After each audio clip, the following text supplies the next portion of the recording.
মধুটা অনেক মিষ্টি, ভালো লাগছে। আসসালামু আলাইকুম।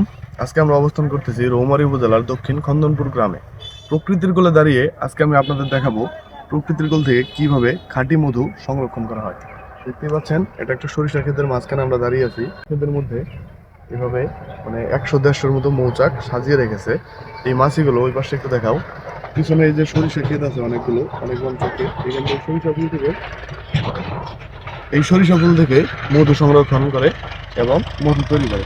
এর ফলে কিন্তু দুইটি লাভ হয়। প্রথমত যেমন সরিষার পরাগায়ন হচ্ছে, যার ফলে কৃষক লাভবান হচ্ছে। দ্বিতীয়ত এই সরিষা ফুল থেকেই মৌমাছিরা মধু উৎপাদন করতেছে, মধু বিক্রি করে এবং ফসল অধিক উৎপাদন করে।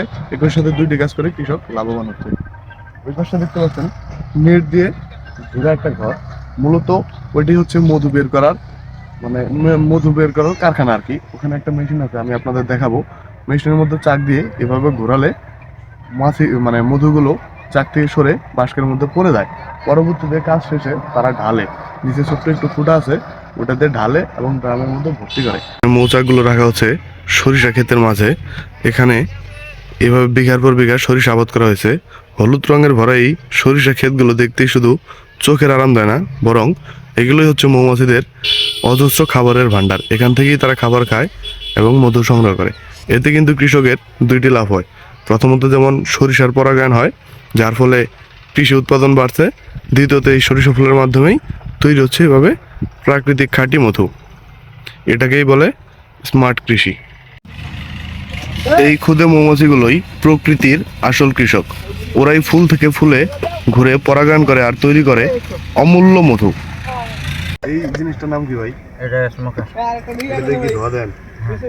এগুলো হচ্ছে সালার বস্তা, আগুন লাগায় ভিতরে দিলে এখানে যে হাওয়া পুশ করার মতো একটা হয়ে আছে, হাওয়া পুশ করলে অটোমেটিক ধোয়া তৈরি হয়। এই ধোয়ার কারণে কিন্তু বাক্স থেকে মাছিগুলো সরে যায় এবং তারা নিখুঁতভাবে কাজটা করতে পারে। আচ্ছা, মাছি কামড় দেয় না এইভাবে যে চাক থেকে বের করেন? দেয় অনেক সময়, অনেক সময় দেয় না, ও বলা যায় ও নন কেনা। সে মূলত সেই মধু বের করার যন্ত্র। এখানে হচ্ছে মৌচাক দিয়ে ঘুরিয়ে ঘুরিয়ে মধু বের করে। ভাই, এই জিনিসটার নাম কি? ভাই, এই জিনিসটার নাম কি? মধু হারভেস্ট করার মেশিন।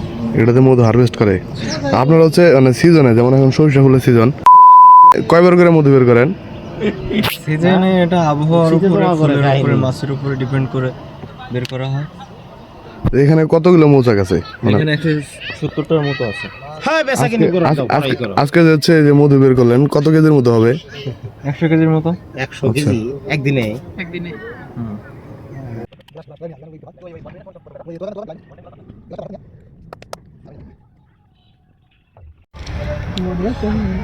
মধু খায় না,